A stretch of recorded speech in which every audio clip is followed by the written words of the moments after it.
Irmãos, eu vou passar aqui a palavra ao nosso irmão diácono Ricardo, que vai trazer a palavra do Senhor, vai trazer a meditação. Nosso irmão diácono, ele é candidato, é aspirante, é candidato, na verdade, ao Sagrado Ministério, já aprovado então pelo nosso presbitério, e então o desejo do coração do nosso irmão é realmente servir ao Senhor no ministério pastoral. Então, ele tem tido esse processo de preparação e nós então vamos ouvir a palavra de Deus que o Senhor colocou no coração do Ricardo nesta noite.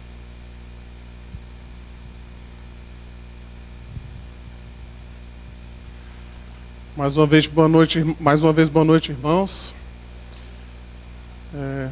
Pastor Baltazar só transbordou o cálice da minha responsabilidade de estar aqui, né, hoje à noite.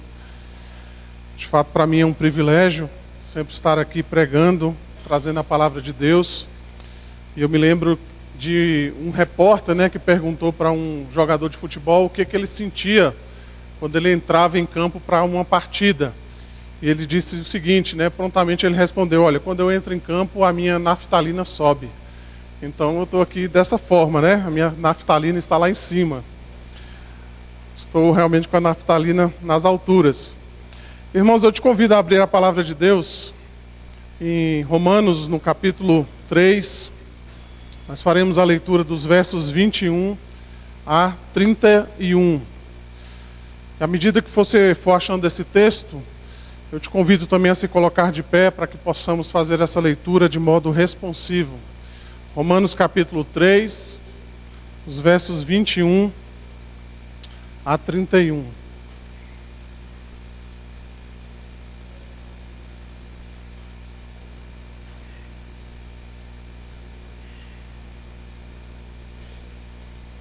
Diz assim a palavra de Deus: mas agora sem lei se manifestou a justiça de Deus, testemunhada pela lei e pelos profetas.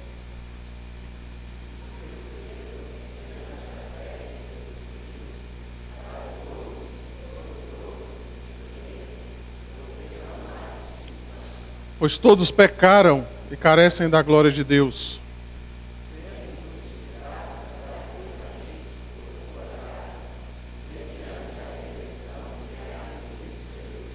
A quem Deus propôs no seu sangue como propiciação, mediante a fé, para manifestar a sua justiça, por ter Deus, na sua tolerância, deixado impunes os pecados anteriormente cometidos.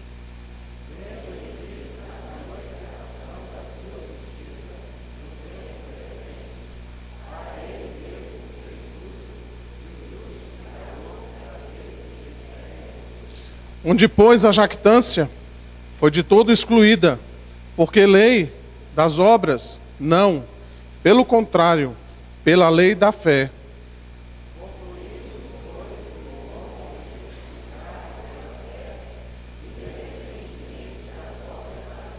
É porventura Deus somente dos gentios, dos judeus? Não é também dos gentios? Sim, também dos gentios.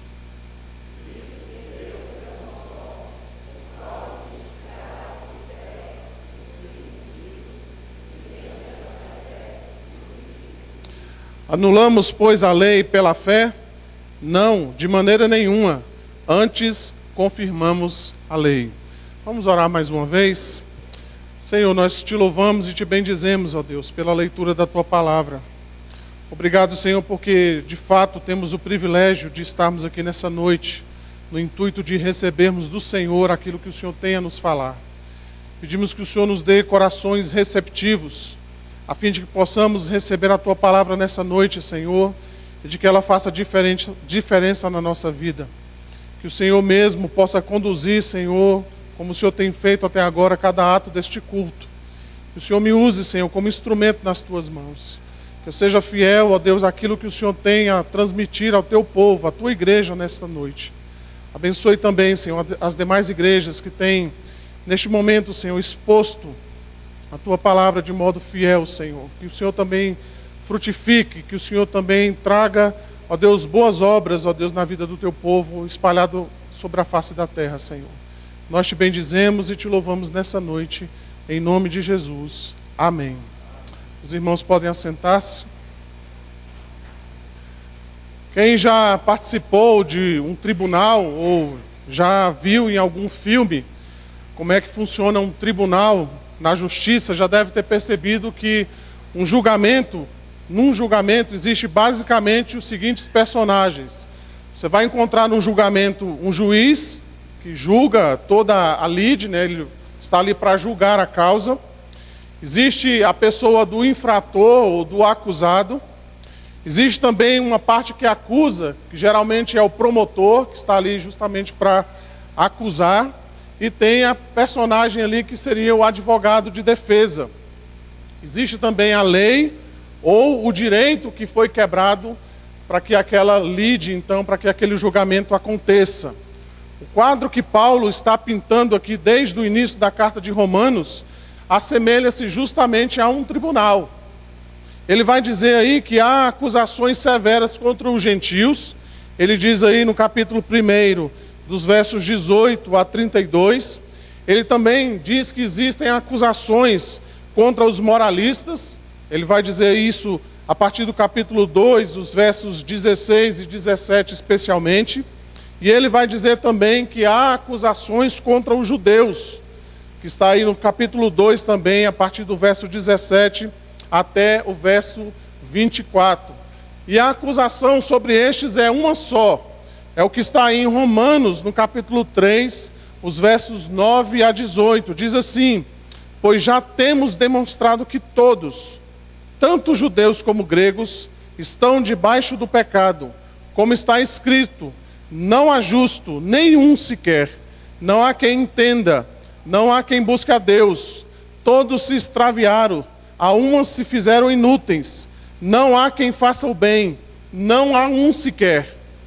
A garganta deles é sepulcro aberto, com a língua urdem engano, veneno de víbora está em seus lábios, a boca eles a têm cheia de maldição e amargura, são os seus pés velozes para derramar sangue, nos seus caminhos há destruição e miséria, desconhecer o caminho da paz, não há temor de Deus em seus olhos. Então, neste tribunal, esses estão diante de um justo juiz que julgará de forma imparcial e justa todos os homens. Esse juiz tem nas suas mãos uma lei perfeita que pune severamente os que a violam. E a sentença é certa: aqueles que não praticam a lei devem morrer. Como então esses pecadores podem se apresentar diante de Deus para que possam ser absolvidos dessa culpa? Em outras palavras, como os homens podem se justificar diante de Deus? E é justamente sobre isso que o apóstolo Paulo então começa a responder no texto que nós acabamos de ler. Ele vai trazer justamente essas respostas de como o homem pode se justificar diante de Deus. E eu creio, meus irmãos, que Paulo ele começa exatamente sobre aquilo que é mais importante na nossa fé, é nós entendermos a respeito da justificação pela fé somente. É precisamente sobre isso que eu gostaria de falar nessa noite. Paulo ele já havia trazido uma referência a respeito da justificação pela fé, aí mesmo no livro de Romanos, no capítulo 1, os versos 16 e 17, ele vai dizer: porque não me envergonho do evangelho de Cristo, pois é o poder de Deus para a salvação de todo aquele que crê, primeiro do judeu e também do grego, porque nele se descobre a justiça de Deus de fé em fé, como está escrito: mas o justo viverá pela fé. Também em Romanos, no capítulo 3, o verso 20, o apóstolo vai fazer novamente uma referência, agora de modo oposto. Ele vai dizer: visto que ninguém será justificado diante dele, ou seja, diante de Deus por obras da lei, em razão de que pela lei vem o conhecimento do pecado. Então o texto que nós acabamos de ler aqui, os versos 21 a 31, é um texto extremamente rico. É um texto que nós podemos tirar muitas lições dele, muitos ensinos podem surgir desse texto. Mas eu gostaria de falar basicamente sobre 4 ensinos a respeito da justiça de Deus, uma vez que este é o fundamento que o apóstolo Paulo, então, construirá todos os demais argumentos que ele vai trazer na carta que ele escreve, então, aos Romanos. O primeiro ensino, então, é esse. A justiça de Deus, ela se revela sem distinção. Está aí nos versos 21 a 23. Ele diz: mas agora sem lei se manifestou a justiça de Deus, testemunhada pela lei e pelos profetas. Justiça de Deus mediante a fé em Jesus Cristo para todos e sobre todos os que creem, porque não há distinção, pois todos pecaram e carecem da glória de Deus. Como eu disse no capítulo 1, versos 18 a 32, Paulo então ele vai falar sobre a depravação dos homens e como esses são indesculpáveis diante de Deus. O versículo que pode definir esse trecho de Romanos 1, 18 a 32 é este: e mudaram a glória de Deus, do Deus incorruptível, em semelhança da imagem de homem corruptível, bem como de aves, quadrúpedes e répteis. É o que está lá em Romanos capítulo 1, verso 23. E no capítulo 2 e também no capítulo 3, Paulo vai mostrar que o moralista e também os judeus se tornaram indesculpáveis diante de Deus. Ao moralista, Paulo vai afirmar: a ti mesmo te condenas, pois praticas as coisas que condenas. E ao judeu, Paulo então vai dar a sentença: o nome de Deus é blasfemado entre os gentios por vossa causa. É o que está lá em Romanos capítulo 2, verso 4. Então a conclusão é certa, pois já temos demonstrado que todos, tanto judeus como gregos, estão debaixo de pecado, todos pecaram e carecem da glória de Deus. Ou seja, todos os homens estão condenados à morte eterna, à punição eterna. Nesse sentido, então, a justiça de Deus, ela não faz distinção. É nisso que Paulo, então, assevera que não há distinção quanto à justiça de Deus. Todos estão debaixo da ira de Deus e são passíveis de morte. Quer judeus, quer gentios, quer moralistas. Embora o apóstolo Paulo, aqui até o verso 20, ele venha trazendo, digamos assim, uma palavra de desesperança. Aqui no verso 21, então, ele começa com um mas.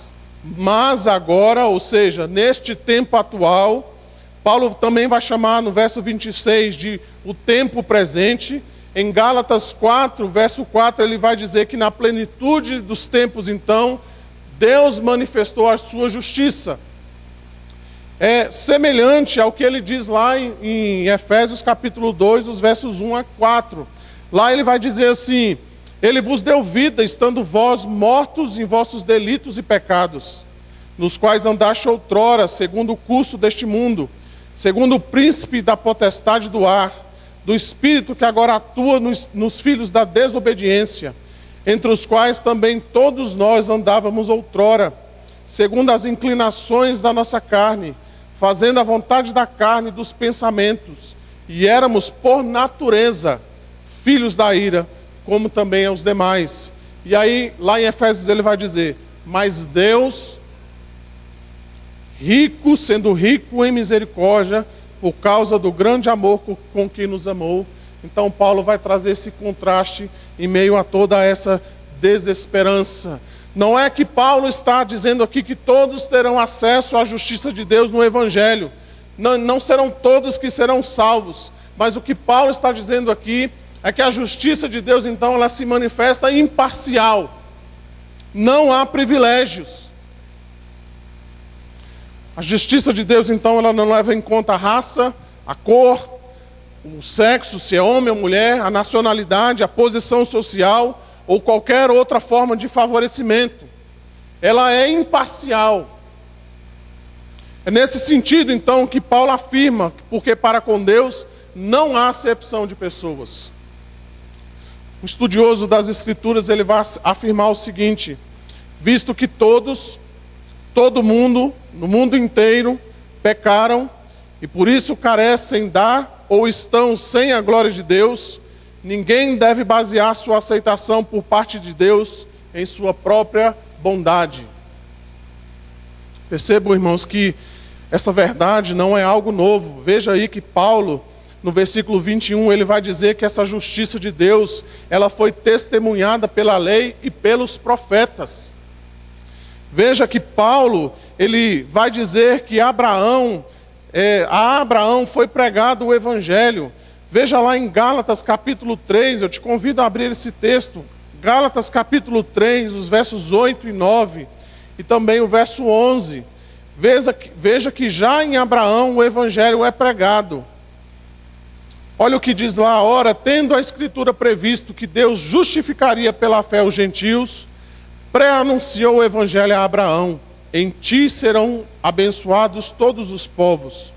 De modo que os da fé são abençoados com o crente Abraão. Veja o verso 11. E é evidente que pela lei ninguém é justificado diante de Deus, porque o justo viverá pela fé.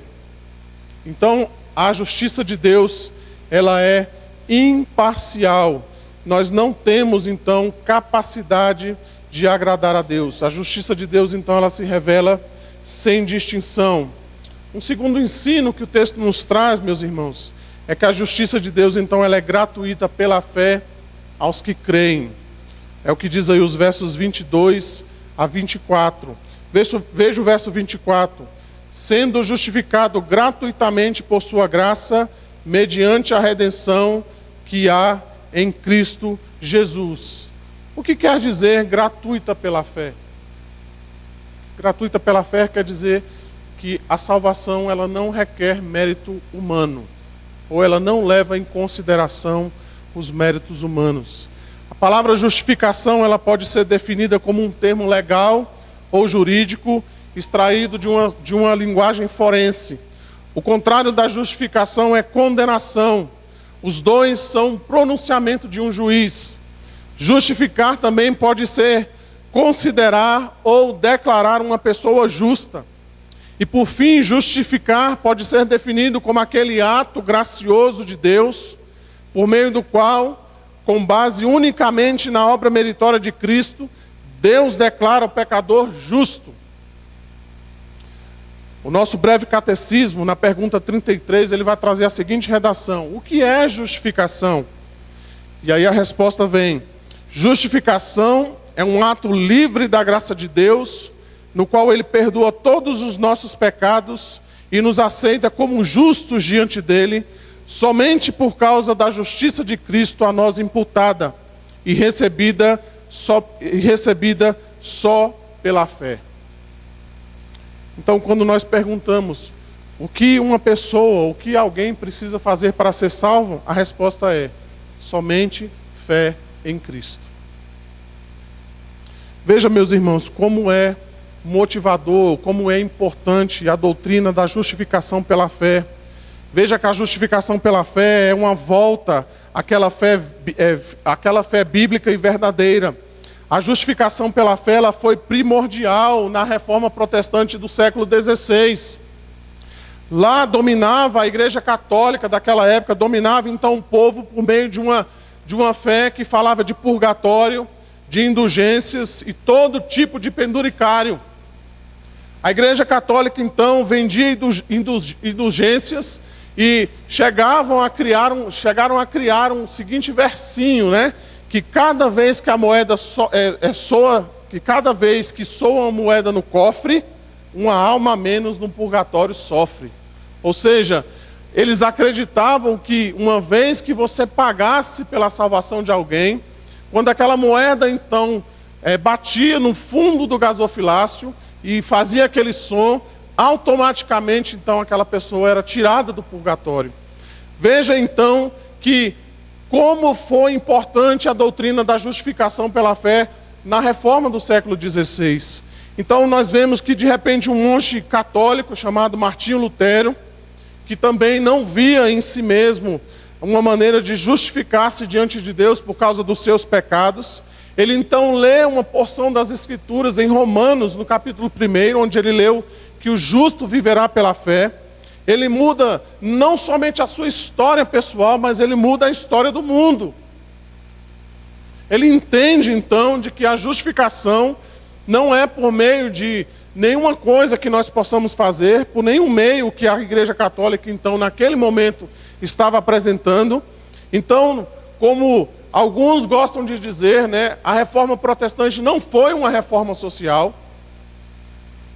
A reforma protestante, como alguns gostam de dizer, ela não foi uma luta de classes. A reforma protestante, ela foi essencial para reafirmar a fé bíblica de que o homem só pode ser justificado diante de Deus pela fé. É por isso que hoje nós falamos a respeito de uma reforma. Vejam quantas modernas indulgências são vendidas atualmente. Água milagrosa, toalha ungida, tijolo abençoado e tantos outros. Quantos papas gospels nós conhecemos e nós encontramos no dia a dia que afirmam que possuem acesso especial diante de Deus, que abrem e fecham portas aos fiéis, manipulam a massa, diminuem o acesso dos crentes às escrituras sagradas, trazem aos púlpitos conceitos vindos da psicologia e de livros de autoajuda, fazem da fé um mercado, diga-se de passagem, um negócio muito lucrativo. É por isso que o tema justificação pela fé, meus irmãos, ele é extraordinário. O tema da justificação pela fé ele é tão importante porque foi exatamente esse tema que levou Paulo então a confrontar Pedro. E eu te convido mais uma vez a abrir lá em Gálatas, no capítulo 2. Vamos ler os versos de 11 a 21. Veja que esse conceito da justificação pela fé ele é tão importante que foi o motivo então que levou Paulo a confrontar Pedro. Diz lá Gálatas 2, capítulo 2, versos 11 a 21, diz assim: Quando porém Cefas veio a Antioquia, resisti-lhe face a face, porque se tornara repreensível. Com efeito, antes de chegarem alguns da parte de Tiago, comia com os gentios. Quando, porém, chegaram, afastou-se, e por fim veio a apartar-se, temendo-os da circuncisão. E também os demais judeus dissimularam com ele, a ponto de o próprio Barnabé ter se deixado levar pela dissimulação deles. Quando, porém, vi que não procediam corretamente segundo a verdade do Evangelho, disse a Cefa, na presença de todos: sendo tu judeu, vive como gentil e não como judeu, porque obriga os gentios a viverem como judeus?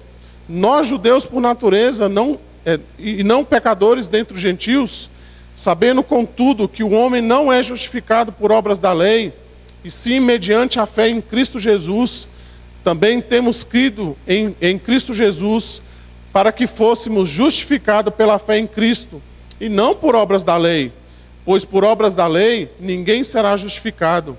Mas se procurando ser justificado em Cristo, somos nós também achados pecadores. Dar-se-á o caso de ser Cristo ministro de pecado? Certo que não. Porque se torno a edificar aquilo que destruí, a mim mesmo me constituo transgressor. Porque eu, mediante a própria lei, morri para a lei, a fim de viver para Deus. Estou crucificado com Cristo. Logo, já não sou quem vive, mas Cristo vive em mim. E esse viver que agora tenho na carne, vivo pela fé no Filho de Deus, que me amou e a si mesmo se entregou por mim. Não anulo a graça de Deus, pois se a justiça é mediante a lei, segue-se que morreu Cristo em vão. Então a justificação pela fé, meus irmãos, é um tema extremamente importante. Sobre isso, Calvino comenta, ele diz o seguinte: portanto, estamos em Cristo, visto que estamos fora de nós mesmos. Daí, estamos na fé, visto que repousamos tão somente na misericórdia de Deus e em suas graciosas promessas, e tudo gratuitamente, visto que Deus nos reconcilia consigo mesmo ao sepultar nossos pecados. Daí a palavra do salmista: bem-aventurado aquele cuja iniquidade é perdoada, cujo pecado é coberto. Bem-aventurado o homem a quem o Senhor não atribui iniquidade, e em cujo espírito não há dolo. A justiça de Deus, então, ela é a justificação pela fé, então, ela se manifesta, então, gratuitamente pela fé. Uma terceira verdade que esse texto nos traz é que a justiça de Deus, então, ela é revelada na cruz de Cristo. Está aí nos versos 24 a 26. Diz assim: sendo justificados gratuitamente por sua graça, mediante a redenção que há em Cristo Jesus, a quem Deus propôs no seu sangue, como propiciação mediante a fé, para manifestar a sua justiça, por ter Deus, na sua tolerância, deixado impune os pecados anteriormente cometidos, tendo em vista a manifestação da sua justiça no tempo presente, para ele mesmo ser justo e justificador daquele que tem fé em Jesus. O homem pecador, então, debaixo da ira de Deus, não pode agradar a Deus. Os judeus, mesmo tendo a lei mosaica, também não conseguem obedecer a Deus, satisfazendo a justiça divina. Deus, então, ele cumpre a promessa que ele faz em Gênesis 3,15. Porém, inimizade entre ti e a mulher, entre a tua descendência e o seu descendente. Este te ferirá a cabeça e tu lhe ferirás o calcanhar. Em Adão é criado um problema, ou seja, em Adão todos nós caímos. Quando Adão caiu, todos nós caímos. Quando Adão pecou, todos nós pecamos. É isso que vai dizer Paulo em Romanos capítulo 5, verso 12, ele diz: portanto, assim como por um só homem entrou o pecado no mundo, e pelo pecado a morte, assim também a morte passou a todos os homens, porque todos pecaram. Nós recebemos então a herança de Adão. Quando Adão caiu, todos nós caímos. Como é que Deus então resolve o problema? Deus resolve o problema da mesma forma. Ele manda então o que nós chamamos de último Adão. E é o que Paulo vai afirmar então em Romanos capítulo 5, verso 15. Todavia não é assim o dom gratuito como a ofensa, porque se pela ofensa de um só homem morreram muitos, muito mais a graça de Deus e o dom pela graça de um só homem, Jesus Cristo, foram abundantes sobre muitos. Como então Deus satisfez a sua justiça? Ele encravou o seu filho na cruz. Cristo então morreu pelos nossos pecados. É o que Paulo então vai afirmar no verso 25. A quem Deus propôs no seu sangue como propiciação mediante a fé para manifestar a sua justiça. O texto da confissão belga, ela nos ajuda a entender bem isso, quando ela diz assim: portanto, Deus manifestou a sua justiça contra o seu Filho, quando colocou as nossas iniquidades sobre ele, e derramou a sua bondade e a sua misericórdia sobre nós, que éramos culpados e dignos de condenação. Por amor perfeitíssimo, ele entregou o seu Filho à morte por nós, e o ressuscitou para nossa justificação, a fim de que por ele tivéssemos a imortalidade e a vida eterna. Está aí a palavra do profeta Isaías: mas ele foi transpassado pelas nossas transgressões e moído pelas nossas iniquidades. O castigo que nos traz a paz estava sobre ele, e pelas suas pisaduras nós fomos sarados. Deus então satisfez a sua justiça, cravando o seu Filho na cruz, morrendo em nosso lugar. Paulo então ele usa aqui duas palavras para explicar o que significou a cruz de Cristo. No versículo 24 então ele traz aí a palavra redenção. A palavra redenção, ela é tirada do mercado de venda de escravos. Então, quando alguém comprava um escravo a fim de libertá-lo, então aquele escravo era considerado redimido. E foi isso então que Cristo fez por nós. Ele nos comprou, ele pagou um alto preço por nós. Ele nos redimiu, ele nos tirou da escravidão do pecado. Em outras palavras, nós temos um dono. Cristo Jesus, então, na cruz do Calvário, ele não só nos redimiu, não só nos salvou dos nossos pecados, mas Ele nos comprou com o seu próprio sangue. A outra palavra que Paulo usa aí está no versículo 25, é a palavra propiciação. Então, propiciação nos arremete àquele texto lá do Antigo Testamento, né, naquela figura do Antigo Testamento, onde existia ali a Arca da Aliança, e sobre a Arca da Aliança, então, tinha uma coisa chamada, né, sobre aquela tampa, existia algo chamado propiciatório. Então, no dia da expiação, então, era aspergido sangue sobre aquele propiciatório. Então, a ira de Deus, né, era afastada do povo. Então, Cristo é esse propiciatório. Ou seja, a ira de Deus caiu sobre ele para que nós tivéssemos a paz. Cristo, então, recebe a ira de Deus. Ele recebe o castigo pelos nossos pecados. A ira de Deus que estava sobre nós, então, cai sobre o seu Filho. E Ele, então, não somente nos salva, Ele nos redime, Ele nos compra, e Jesus também, Ele nos reconcilia com Deus. Antes inimigos de Deus, agora nós somos filhos amados do Pai. Antes apartados da graça de Deus, nós somos chamados à sua mesa.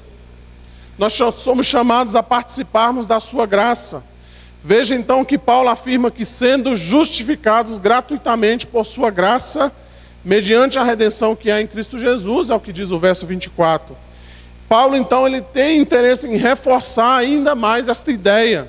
Ou seja, de que todo mérito em nos justificar pertence a Deus. Tão somente por meio da obra redentora de Cristo. Então nós somos salvos, comprados por preço e reconciliados com Deus. Então a salvação é obra tão somente da graça, por meio da fé, sem as obras da lei, exclusivamente por meio dos méritos de Cristo. É por isso que o autor da carta aos Hebreus ele vai dizer o seguinte: porque não temos sumo sacerdote que não possa compadecer-se das nossas fraquezas. Antes foi ele, ou seja, foi Jesus tentado em todas as coisas, a nossa semelhança, sem pecado. O próprio apóstolo Paulo, em Romanos capítulo 8, os versos 1 a 3, ele vai afirmar o seguinte: agora, pois, já nenhuma condenação há para os que estão em Cristo Jesus, porque a lei do Espírito da vida, em Cristo Jesus, te livrou da lei do pecado e da morte.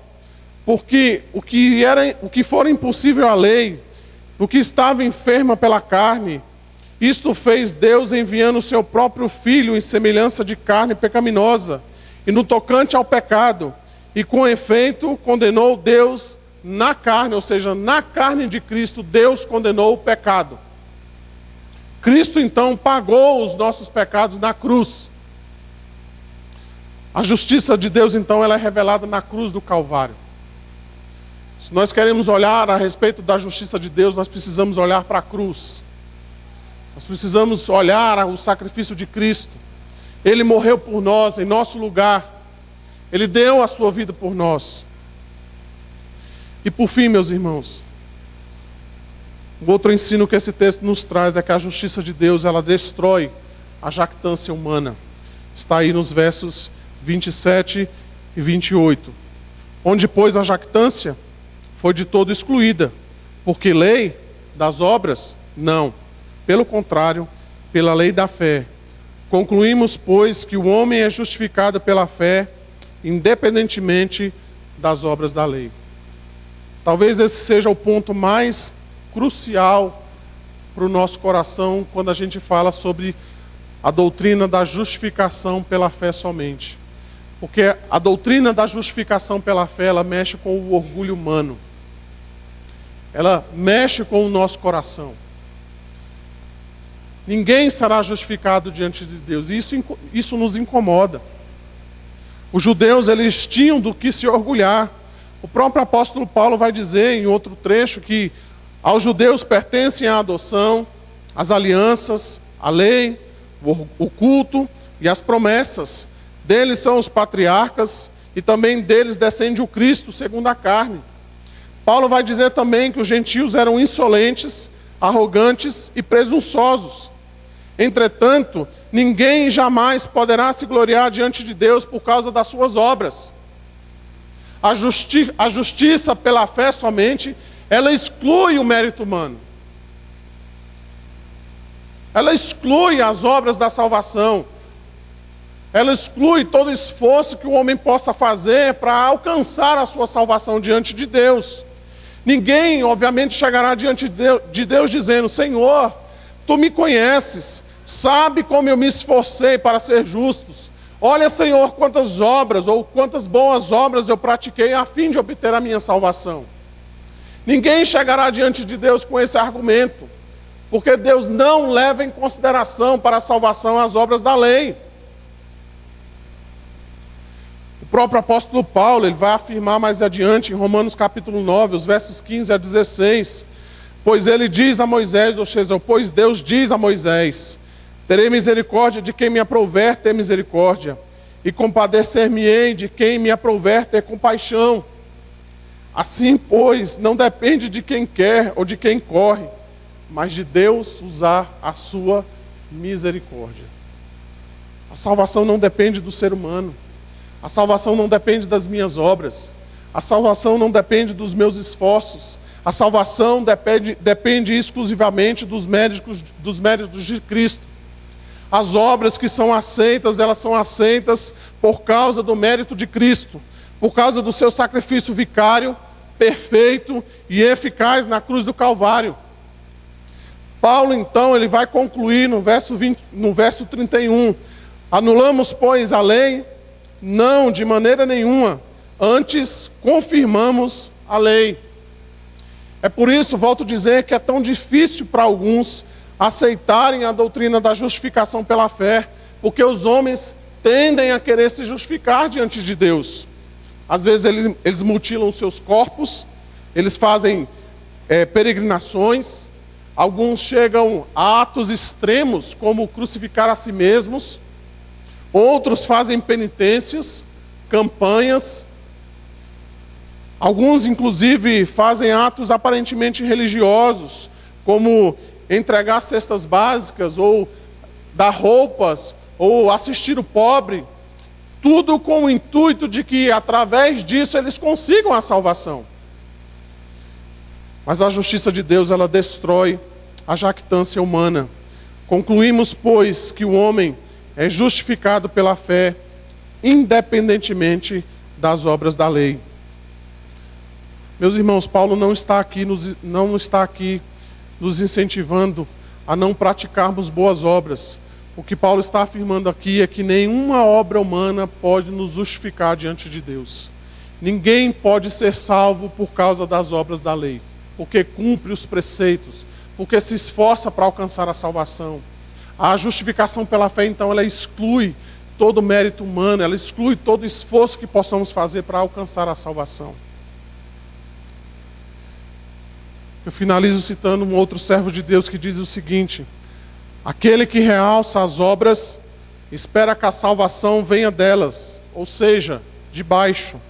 Aquele que enfatiza a fé, retira os olhos de si e os põe em Deus e espera a salvação vinda dele, ou seja, do alto, de Deus, da sua graça, da sua misericórdia. Então a justiça de Deus, ela se revela sem distinção. A justiça de Deus, ela é gratuita pela fé aos que creem. A justiça de Deus é revelada na cruz de Cristo. E por fim, então, a justiça de Deus, ela destrói toda a jactância humana. Dito essas coisas, meus irmãos, nós podemos passar então para as conclusões. Lembra então daquela cena do tribunal que eu falei no início do sermão? Cristo, então, ele assume o lugar de réu. Ele assume o lugar de réu em nosso lugar. Mesmo sem pecado, ele sofre as punições que deveriam ser nossas. Ele paga o preço diante do Supremo Juiz para que nós pudéssemos ser livres da condenação. As exigências da lei, então, são cumpridas em Cristo. Então, como nós podemos ser salvos? Nós só podemos ser salvos pela graça, somente pela fé em Cristo Jesus. Como diz um cântico, muito bonito, porém antigo, ele diz assim: pois Cristo morreu a nossa morte, para vivermos sua vida, nos trouxe grande salvação. Cristo então ele assume o nosso lugar no tribunal de Deus, ele recebe a punição que era nossa e ele nos livra da condenação que nós éramos passíveis de recebê-la. Diante disso, meus irmãos, eu gostaria então de fazer apenas 3 aplicações daquilo que foi falado nessa noite. O que a doutrina da justificação, então, ela traz para nós naquilo que nós falamos nessa noite? Em primeiro lugar, então, a doutrina da justificação, ela deveria trazer para nós humildade. Nenhum de nós nessa noite está aqui para se gloriar diante de Deus. Nenhum de nós aqui sequer merece a salvação. De fato, nós não temos do que nos gloriarmos diante do Senhor. Deus não é devedor de nenhum sequer. Deus não nos deve absolutamente nada. Tudo o que somos, tudo o que temos é uma dádiva de Deus. Dentre as bênçãos que temos recebido da parte dele, a maior, sem dúvida, é a salvação. E nós cremos que de fato isso é verdade. E se nós cremos que isso de fato é uma verdade na nossa vida, por que muitas vezes nós nos exaltamos e achamos que somos melhores uns que os outros? Nós somos salvos, nós fomos salvos da mesma forma, pela graça de Deus. Ninguém aqui foi salvo por nenhum tipo de merecimento pessoal, nenhum mérito pessoal. E isso deveria então nos trazer humildade, isso deveria nos humilhar, isso deveria nos fazer pensar naquilo que nós fazemos com o nosso irmão, e da forma que muitas vezes nós queremos nos sobressair uns aos outros. Percebam, meus irmãos, como foi a maneira que Deus nos salvou. Paulo vai dizer lá em 1 Coríntios, ele diz: irmãos, reparai, pois, na vossa vocação, visto que não foram chamados muitos sábios segundo a carne, nem muitos poderosos, nem muitos de nobre nascimento. Pelo contrário, Deus escolheu as coisas loucas do mundo para envergonhar os sábios, e escolheu as coisas fracas do mundo para envergonhar as fortes. E Deus escolheu as coisas humildes do mundo, e as desprezadas, e aquelas que não são, para reduzir a nada as que são, a fim de que ninguém se vanglorie na presença de Deus. Nós não temos, de fato, do que nos gloriarmos diante de Deus. Isso deveria nos trazer, então, humildade. Humildade corresponde que a cada um dentre vós não pense de si mesmo além do que convém. Humildade é o mesmo que não tenha cada um em vista o que é propriamente seu, senão cada qual o que é dos outros. Eu penso também, meus irmãos, que a justificação pela fé, ela deveria trazer para nós santidade.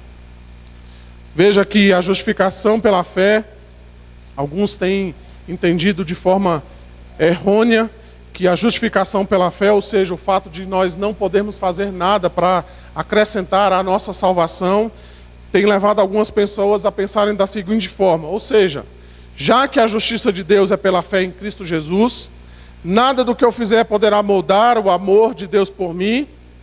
Eu fui salvo pela graça desde a fundação do mundo, pelo imutável decreto de Deus, creio na perseverança dos santos, e aí eles vão concluir: então não há problema, eu posso viver de qualquer forma, que isso não fará diferença para Deus. Já que a justificação é pela fé, então eu posso viver a minha vida da forma que eu quiser. E eu sei que, infelizmente, há pessoas que pensam dessa forma, atribuindo a justificação pela fé, ou dão razão, por causa da justificação pela fé, elas dão razão aos seus pecados, aos seus comportamentos equivocados. E muitas vezes, quando você pergunta a essas pessoas por que elas têm esse comportamento, ou por que elas têm essas práticas pecaminosas, geralmente a resposta é essa: a salvação é pela graça. O apóstolo Paulo, ele prevendo esse tipo de comportamento, ele já trata desse assunto em Romanos capítulo 6, os versos 1 e 2 e também o verso 6, ele diz: que diremos, pois? Permaneceremos no pecado para que seja a graça mais abundante? De modo nenhum. Como viveremos ainda no pecado nós que para ele morremos. Quem morreu para o pecado não vive no pecado. Ele morreu. E Paulo termina, sabendo isto, que foi crucificado com ele o nosso velho homem, para que o corpo do pecado seja destruído, e não sirvamos o pecado como escravos. A graça de Deus, ela não simplesmente nos perdoa do pecado, mas ela nos livra, ela nos liberta do pecado. Agostinho, ele tinha umas frases interessantes, né? Ele dizia mais ou menos assim, que em Adão podia dizer assim, posso não pecar. Depois da queda de Adão, o ser humano pode dizer assim, não posso não pecar. Uma vez que nós somos resgatados, libertos do pecado, Agostinho dizia o seguinte, ele dizia assim, posso não pecar. Ou seja, o crente ele tem a opção de dizer não ao pecado. E ele termina dizendo então que na glória nós não podemos mais pecar. Então nós estamos na fase de que nós podemos não pecar. A graça de Deus, ela não somente nos perdoa, nos justifica diante de Deus, mas ela também nos liberta do pecado. E por fim, uma terceira aplicação que podemos trazer a respeito desse texto é que a justificação pela fé, então, ela nos traz paz com Deus. Como eu disse antes, inimigos de Deus, agora nós temos paz com Deus. Antes separados da graça, nós somos convidados à presença de Deus. Não nos aflige o futuro, porque nós sabemos em quem temos crido. Nós podemos agora desfrutar da comunhão amorosa com Deus, que também se revela como Abba, Pai, ou seja, ele se revela como o paizinho querido. É o que diz Paulo lá em Romanos capítulo 8. Nós antes éramos separados da graça de Deus, mas agora nós podemos desfrutar dessa gloriosa e amorosa comunhão.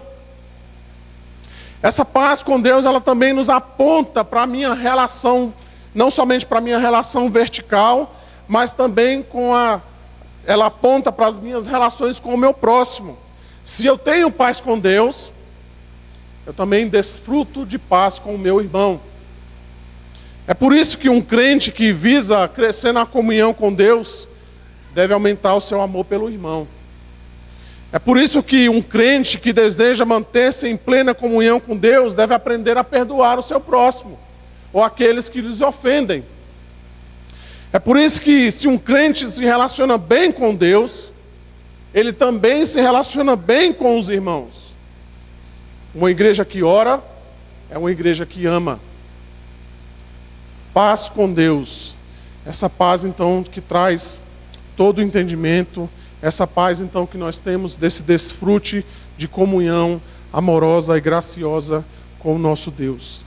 Meus irmãos, embora a Bíblia aponte que nós somos pecadores, ela também diz que nós somos justificados diante de Deus pela fé em Cristo. Embora sem merecer, Deus nos chamou das trevas para o reino da sua luz. Por meio de Cristo, então, nosso Senhor e Salvador, nós temos desfrutado de riquezas insondáveis. Nós temos, de fato, uma nova vida. O que cabe a nós, portanto, é crermos em Jesus Cristo de todo o nosso coração, depositando então sob os seus cuidados toda a nossa vida, desfrutando de comunhão com Deus e com os irmãos, por meio de uma vida humilde e santificada para a sua própria glória. Amém? Vamos orar nesse momento, vamos pedir a Deus então que nos abençoe. Senhor, nós te louvamos e te bendizemos, ó Deus. Nós rendemos graças ao teu nome, ó Pai. Muito obrigado, Senhor, porque em Cristo nós somos justificados por meio da fé.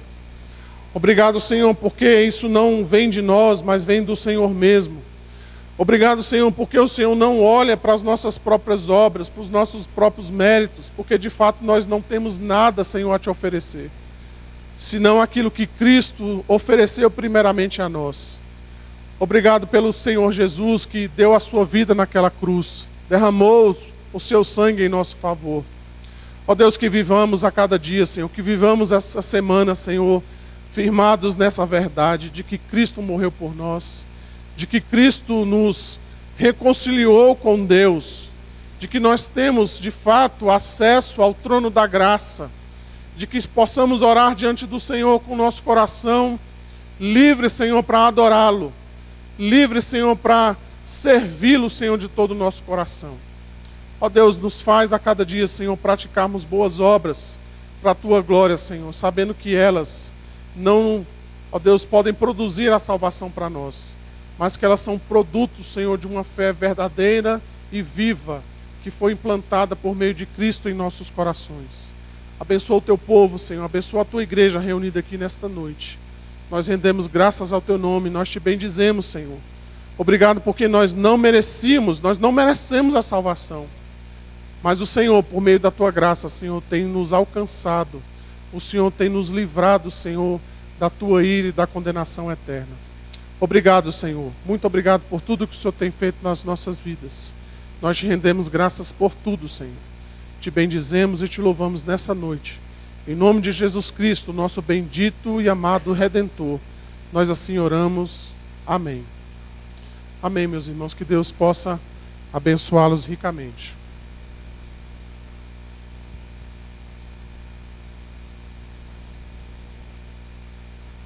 Amém. Como é bom saber que o Senhor, pela sua graça, manifestou tão grande salvação na nossa vida. É bom nós sermos relembrados e é bom que o nosso coração se encha com essa verdade. Vamos ficar em pé, nós vamos orar então e assim nós vamos encerrar o nosso culto nesta noite. Pai querido, nós louvamos o Teu nome, porque as verdades da Tua palavra, Pai, são maravilhosas. Que o Senhor, Pai, nos abençoe a nossa mente e o nosso coração, para que o entendimento da Tua palavra venha também, Pai, ser aplicada pelo Teu Espírito aos nossos corações. Senhor, que a nossa vida, ela seja vivida nessa perspectiva, Senhor. Não sei quanto tempo o Senhor dará a cada um de nós, mas todos os dias que o Senhor nos der, nós vivamos, Pai, pela fé. E a fé em Cristo Jesus. Que o Senhor alimente a nossa alma, Pai, com essa esperança. E se o Senhor nos buscar esta noite, ou se o Senhor nos der muito tempo de vida, Senhor, que a mesma convicção habite o nosso coração. Pai, nos leve em paz. Nos dê uma semana, Pai, debaixo do cuidado bendito do Senhor. Que a Tua graça, Pai, seja derramada abundantemente sobre nós. Que cada plano nosso, que cada detalhe da nossa vida, que cada ação que tomarmos, nós tenhamos o Senhor como alvo. Que o Senhor, Pai, nos guie em tudo. Abençoe Teu servo Ricardo, que cada dia o Senhor, Pai, confirme em seu coração o chamado que o Senhor tem colocado nele, Pai. Que o Senhor o abençoe e cuide dele, Senhor. E assim, Pai, nós rogamos também pela vida desta igreja, pela vida de cada pessoa que aqui entrou, que o Senhor, Pai, os leve em paz e debaixo do cuidado do Senhor. E agora, amados irmãos, que a graça do nosso Senhor e Salvador Jesus, que o amor de nosso Deus e Pai, e que a comunhão e as ternas consolações do Santo Espírito repouse, querido irmão, sobre nós, sobre a igreja aqui e também sobre a igreja que está sobre toda esta terra, hoje e para todos sempre. Amém.